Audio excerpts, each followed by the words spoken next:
Welcome to a channel maths concept academy. मेरा नाम रवि, मैं आपके लिए मैथमेटिकल कंटेंट और साथ ही साथ क्यूएस की अपडेट लेके आता हूँ। तो जैसा कि हम लोगों ने स्टार्ट कर रखा है जनरल साइंस का सीरीज, ठीक है ना। तो ये सब मैं आपको करा रहा हूँ फ्री ऑफ कॉस्ट और बिल्कुल 100% एफिशिएंसी पे। मतलब अगर आप इन्हें पढ़ लोगे तो आपको, आप चाहो कहो ना कहो, आपको यकीन जरूर होगा कि हाँ यही सही तरीका है, ठीक है ना। देखो मैं थोड़ा सा बता देता हूं। ये क्वेश्चन एसएससी सीजीएल से उठा रखा है जनरल साइंस का, ठीक है ना। जबकि एसएससी सीजीएल में एनसीईआरटी करनी नहीं होती है। समझ आ रहा मैं क्या कह रहा हूं। उसमें जनरल साइंस में एनसीईआरटी नहीं करनी होती है, फिर भी इसमें एनसीईआरटी के क्वेश्चन पूछे। और आपका केवीएस पीआरटी में तो एनसीईआरटी मेंशन है 10th क्लास तक की। हालांकि सारे चैप्टर नहीं है लेकिन मेंशन है, तो आपके लिए तो ये क्वेश्चन बहुत ही इंपॉर्टेंट है। ऐसा नहीं है मैं पेपर उठाता हूं किसी भी एसएससी सीजीएल है कोई सा भी paper, D triple S B KVS, और मैं क्वेश्चन कॉपी पेस्ट कर देता हूं। पहले मैं उन क्वेश्चनों को देखता हूं कि वो आपके लायक है कि नहीं है, और ये सीरीज आपको रेयरली कहीं मिलेगी और इतनी ईमानदारी से, ठीक है ना। चलो छोड़ो। सबसे पहले मेटलॉइड किन्हें कहते हैं। देखो हमारे पास एक होता है मेटल जिसे हम कहते हैं धातु, एक होता है नॉन मेटल जिसे हम कहते हैं अधातु। पता है ना, धातु जो कंडक्ट करती है, धातु जो कंडक्ट नहीं करती। इनके बीच का होता है मेटलॉइड। मेटलॉइड दोनों प्रॉपर्टी शो कर सकता है, या फिर आप ऐसा कह सकते हो कि मेटलॉइड इंटरमीडिएट होता है, बीच का होता है। ना तो वो मेटल होता है ना ही वो नॉन मेटल होता है, लेकिन प्रॉपर्टी वो दोनों शो कर सकता है। समझे? ठीक। हिंदी में क्या कहते हैं गूगल पे देख लेना, ये मुझे इतना पता नहीं है, ठीक है। देखो, और मैं बार बार कह रहा हूं, जो भी सीखने के लिए यहां पे इस चैनल पे आ रहा है ना, वो शुरू से देखे और सारा देखे। अब आप रैंडमली एक वीडियो उठाओगे और उसमें आपको कहां समझ आएगा। याद करो, मैंने आपको कहा था modern periodic table, modern periodic table पूरी याद नहीं करनी है।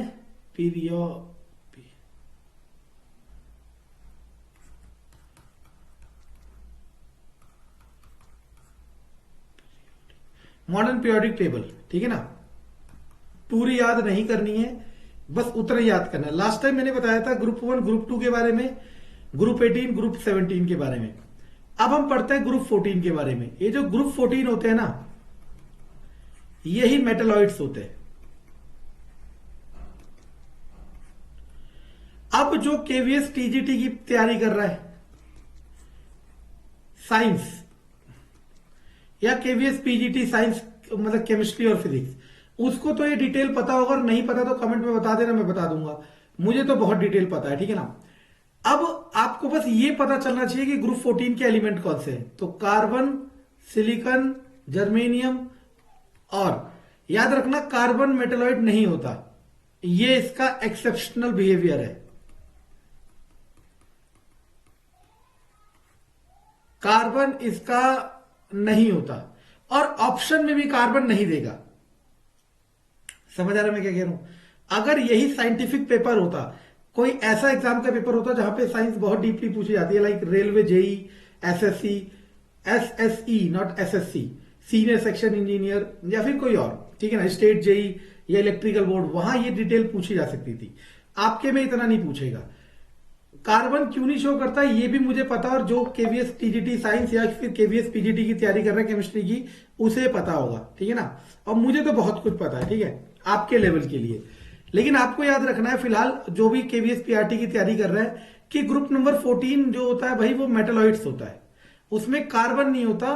बाकी इन दो का नाम याद रखना ना, सिलिकॉन, जर्मेनियम, जो भी ऑप्शन में दे वो आंसर।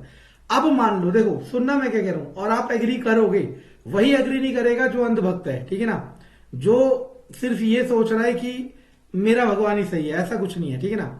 सॉरी, भगवान नहीं, मेरा टीचर ही सही है, ठीक है। तो मेटलॉइड मैंने क्या बताया, अगर मैं बता देता मेटलॉइड ये है तो आप सिर्फ यहीं तक सीमित हो जाते। अब आप कितनी सारी चीजें सीख गए कि कार्बन मेटलॉइड नहीं होता, होते हुए ग्रुप 14 के, और ग्रुप 14 के ही मेटलॉइड होते हैं, और बाकी नाम भी पता चल गए। समझ आया मैं क्या कह रहा हूं। यही तरीका करना चाहिए। चलो, अब आप सोचना, मैं बार बार कह रहा हूं एसएससी सीजीएल 2016 का पेपर है। किसी को यकीन ना हो रहा हो तो गूगल पे सर्च कर लेना, मिल जाएगा। नहीं मिले तो मुझे जीमेल कर देना, मतलब मेल कर देना, मैं आपको भेज दूंगा। अब आप एक चीज सोचो, एसएससी सीजीएल में एनसीईआरटी की साइंस तो करनी नहीं होती है, और इतनी डेप्थ में तो बिल्कुल भी नहीं करनी होती है। वहां पे भी इतना डेप्थ का क्वेश्चन पूछा है। मैं सोच रहा था इस क्वेश्चन को हटा दूं, क्योंकि केवीएस पीआरटी जिनका साइंस बैकग्राउंड नहीं है उनके लिए ये पहाड़ है, वो चाह के भी नहीं कर पाएंगे इस क्वेश्चन को। मैं चाहता तो हटा देता, कोई और क्वेश्चन रख देता, लेकिन मैं बस सच बताना चाह रहा हूं कि एसएससी, देखो अब आप कहोगे सर एसएससी सीजीएल में हमने साइंस, जिनने भी तैयारी की साइंस तो पढ़ी, उसने एक क्वेश्चन छोड़ दिया। अब आप देख लो आप एक क्वेश्चन की कीमत को क्या समझ सकते हो। मेरे हिसाब से तो एक क्वेश्चन आपके सपने और हकीकत के बीच की दीवार है, ठीक है ना। अब मैं आपको पूरा डिटेल बताता हूं, जो साइंस बैकग्राउंड है उसे तो बहुत मजे से समझ आएगा और उसे पता भी होगा, और जिसका साइंस बैकग्राउंड नहीं है उसे बिल्कुल समझ आएगा, ठीक है ना। और अगर आप कमेंट में 10 लोग लिखेंगे कि सर आइसोमर को डिटेल में पढ़ाओ, तो मैं डिटेल में पढ़ा दूंगा। मुझे तो डीप लेवल तक आता है कि जहां तक आइसोमर है, बीएससी लास्ट तक जहां तक आइसोमर्स है मुझे पूरा रटा हुआ है, ठीक है ना। आइसोमर के बारे में सुनते हैं। आइसोमर को कहते हैं same chemical formula but different structure.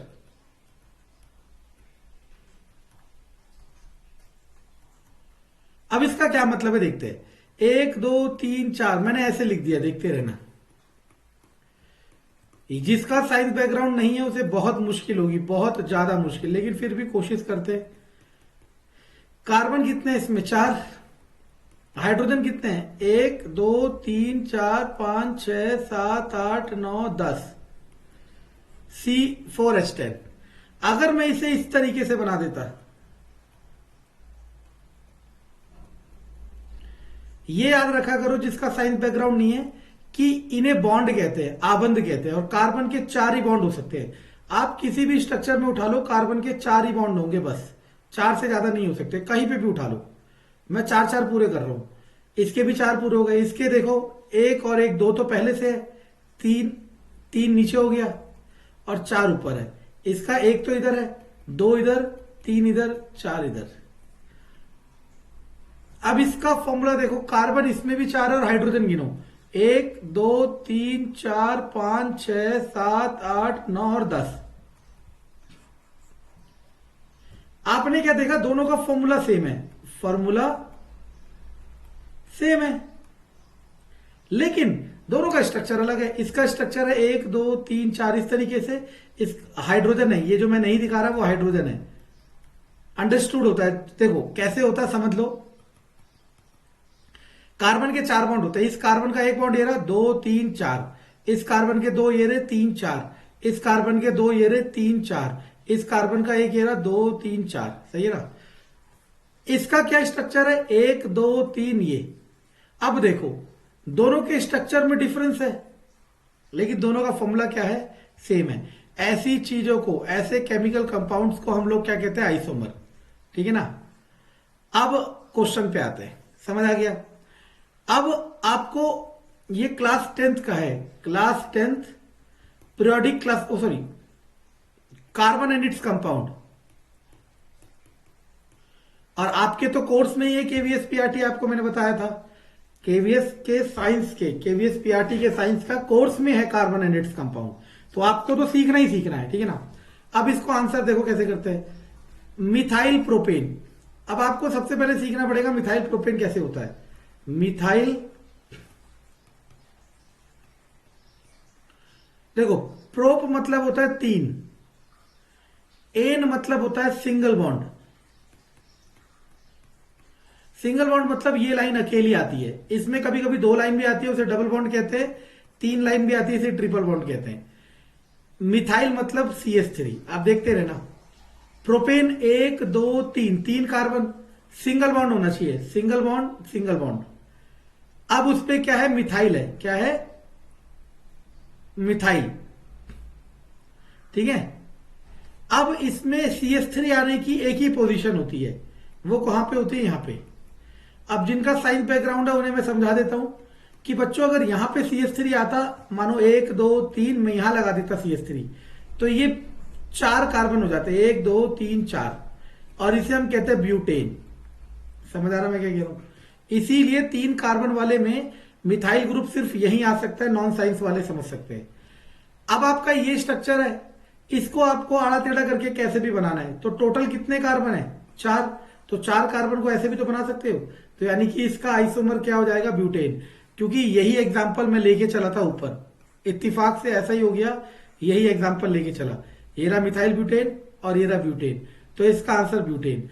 तो अब आप देख सकते हो एसएससी सीजीएल पेपर में ये आ रखा है, जबकि वहां पे एनसीईआरटी नहीं करनी है और आपके केवीएस पीआरटी के सिलेबस में है। अब आप कहोगे 2018 में तो सर ऐसा पूछा नहीं था, एक ही बार तो पेपर हुआ है अभी, अब गारंटी है कि इस बार भी वैसा ही पूछा जाएगा। सिलेबस के अकॉर्डिंग बता रहा हूं मैं, क्वेश्चन क्या पूछा ये नहीं। चलो याद रख लेना, ईट पर नाच, E for electron, T for J Thomson. ये थॉमसन का टी याद रखते हैं, जे तो हमें याद ही है। P for proton, R for Rutherford, N for neutron, च फॉर चैडविक, पूरा नाम जेम्स चैडविक।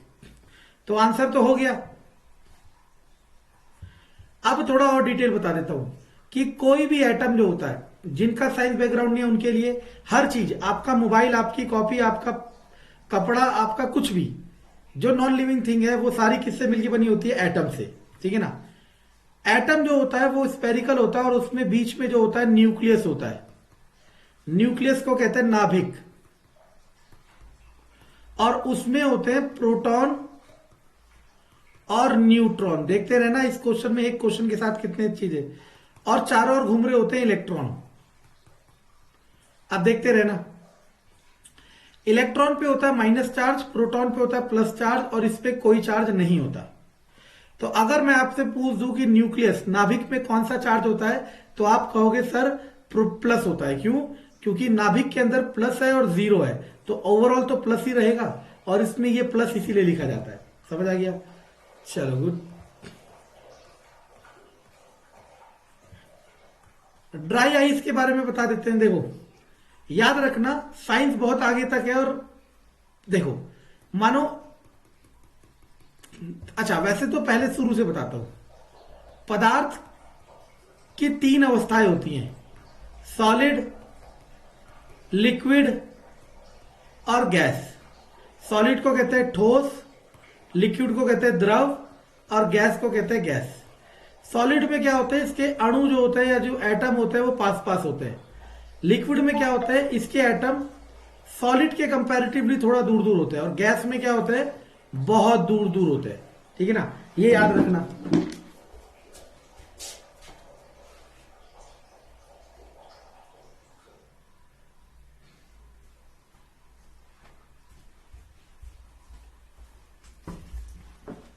ओके, सबसे पहली बात ये पता चल गई। मैंने चैप्टर करा रखा है पूरा एनसीईआरटी का, लेकिन होगा क्या, आप देखोगे नहीं और सोचोगे कि जादू हो जाए। वैसे तो याद, आंसर CO2 है, इसमें भी लिखा, आप याद भी कर सकते हो।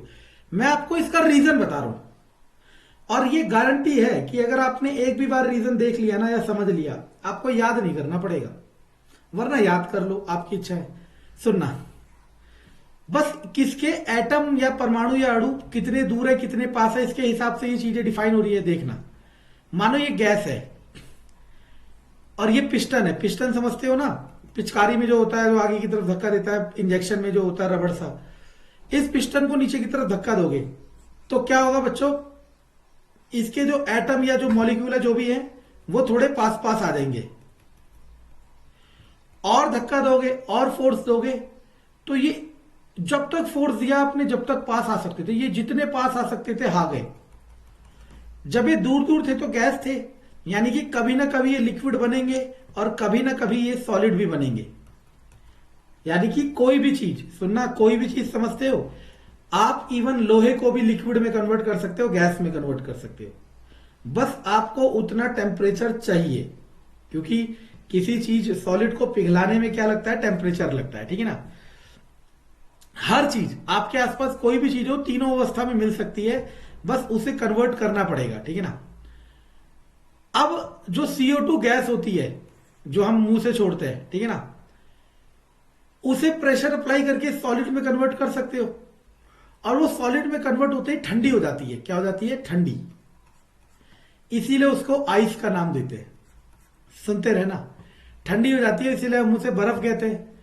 अब होगा क्या, जैसे इस बर्फ में से ये प्रेशर हटाओगे, मतलब इसे बाहर निकालोगे, CO2 आइस को आपने बाहर निकाला, तो कोई भी चीज ना, जैसे मानो एक क्लासरूम है, आप टीचर बन गए KVS में, PRT टीचर, सुनते रहना।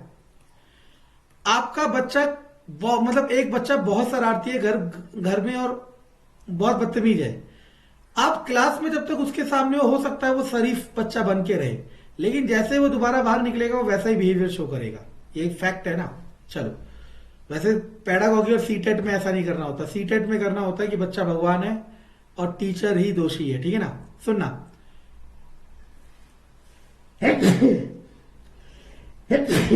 अब सुनना, तो जैसे ही इसे बाहर निकालोगे तो ये प्रेशर जो लगा रहा था पिस्टन, ये हट गया, तो ये अपनी ओरिजिनल स्टेट में जाएगा। और इसकी ओरिजिनल स्टेट क्या थी? गैस। कार्बन डाइऑक्साइड तो गैस की फॉर्म में मिलता है नेचुरली, मतलब हमारे आसपास जो है गैस की फॉर्म में। तो ये जो बर्फ है ना, बर्फ क्यों है? क्योंकि ठंडी है।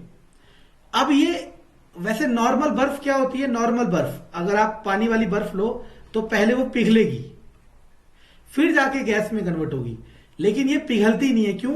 क्योंकि ये तो था ही पहले से गैस, तो ये डायरेक्टली किसमें कन्वर्ट हो जाता है? गैस में। यानी कि जैसे आप एक हाथ में ड्राई आइस का टुकड़ा लोगे ना, तो आपको ठंडा भी लगेगा, लेकिन धीरे धीरे वो गैस कम होती हुई दिखेगी और आपको उसका पानी नहीं दिखेगा। क्यों? क्योंकि वो गैस में उड़ रही है। और इसीलिए इसका नाम ड्राई आइस है। क्यों? क्योंकि ये गीला नहीं करती है, वेट, क्योंकि ये गीला नहीं करती है, इसीलिए इसका नाम है ड्राई आइस। मानो आप आइसक्रीम, शादी ब्याह में, पार्टी में आइसक्रीम मंगा रहे हो, ठीक है ना, आइसक्रीम जिस कंटेनर में रख के आती है उसमें CO2, ये ड्राई आइस ही होती है। क्यों ड्राई आइस? इसलिए होती है क्योंकि अगर ये आइस पिघलेगी भी तो वो इस आइसक्रीम को बर्बाद नहीं करेगी। चलो, कैटेनेशन को याद रखना, सेल्फ लिंकिंग प्रॉपर्टी। मैं बार बार कह रहा हूं, ये सारे क्वेश्चन KVS PRT के लिए कोर्स में है, ये मैं गारंटी दे सकता हूं। जहां कहोगे वहां, जिसके सामने कहोगे उसके सामने, ठीक है ना। कैटेनेशन को कहते हैं सेल्फ लिंकिंग, मतलब हिंदी में कहते हैं अपने ही एटम्स को जोड़ना। जैसे आपने O2 सुना है, O3 सुना है, मतलब ऑक्सीजन अपने ऐसे 2 एटम जोड़ सकती है, 3 भी जोड़ सकती है, लेकिन इससे ज्यादा नहीं जोड़ सकती। इसी तरीके से सल्फर अपने जैसे 8 एटम जोड़ सकता है एक साथ, एसिड, लेकिन कार्बन अपने जैसे 60 एटम जोड़ सकता है एक साथ, ठीक है। और गूगल से इसका नाम सर्च कर लेना, मुझे तो पता ही है, ये कई बार पेपरों में आ रखा है जनरल साइंस में, कि what is the chemical name या what is the name of C60। तो हमने क्या देखा, सेल्फ लिंकिंग प्रॉपर्टी को ही कैटेनेशन प्रॉपर्टी कहते हैं, और वो सबसे ज्यादा किस में मिलती है? कार्बन में। आंसर, ठीक है ना। कंसेप्ट पसंद आए तो लाइक सब्सक्राइब शेयर जरूर करें। इसके अलावा मेरा कोई लालच नहीं है आपसे।